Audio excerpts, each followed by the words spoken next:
Hello everyone, I'm Raz and welcome to Raz Facts. Did you ever know about Teddy Tucker, a marine expert that lives in Bermuda and explored a lot of shipwrecks?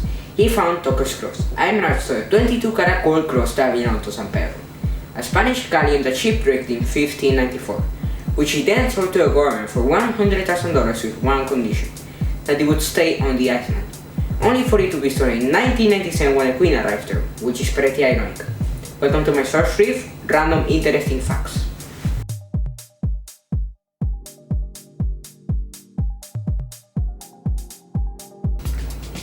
In man's quest for flight, there used to be a lot of Star Wars jumps, in which people jumped off trying to seek flight by using wings similar to those of birds.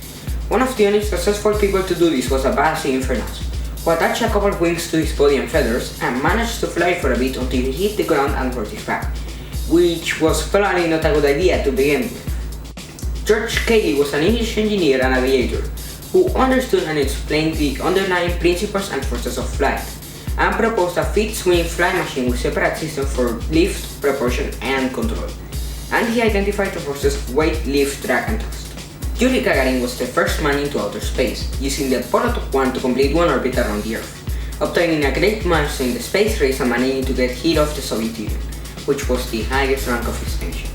But they ended up losing the space race when the Americans managed to get to the moon first. Rhinestones are one of the artifacts created by the inhabitants of the Yap Island in Micronesia, which were used as their currency. These stones had huge resemblances to crypt coins, since a huge circular disc of crystalline limestone were changed by a ledger system, in which the ownership changed orally by an agreement between both parties, and the location of the discs never changed.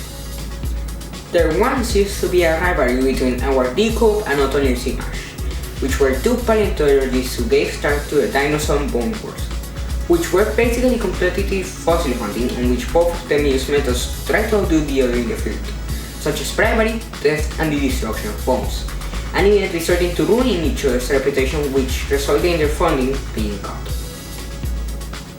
In the end, both of them lost all their funds and their reputation.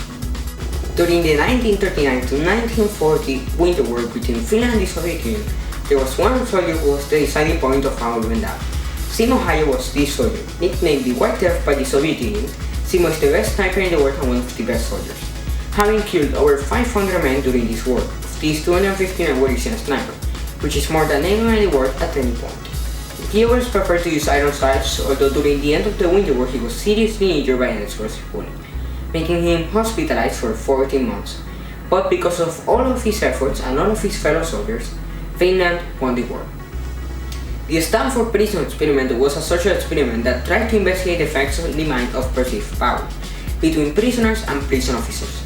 This was led by Philip Zimbardo and became one of the most controversial experiments after being shut down after only 6 days due to the amount of volunteers leaving and the prison officers becoming authoritarian and putting the prisoners through psychological torture, which Zimbardo himself ordered them to do. Operation Mincemeat was a deception operation carried out by the United Kingdom during the Second World War to allow the Allies to invade Sicily, on which they used a homeless man's body who had died recently and disguised him as an Allied captain, and then released him to the shore near the coast of Spain with Allied documents showing a plane to invade the Balkans. The Spanish government gave a copy of these documents to the Germans, letting them have a clear way to invade Sicily, as the Germans fell for the ruse, and because of this, the war was not going to be in their favor anymore. And finally, John F. Kennedy was assassinated in 1963 while riding a motorcade through the Plaza in Dallas, Texas. It was said that the actual killer was Lee Harvey Oswald, who fired shots from a nearby building, and he was later arrested and killed in the police station by Jack Ruby, rumored to have mafia connections, but also died in prison 4 years afterwards.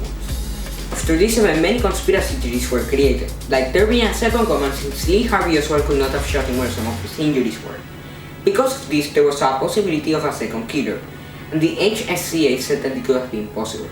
After all, the conspiracy theories may actually have some sense in them. Thanks for watching, special thanks for Camilo for his visit. Have a good night and see ya in the next one.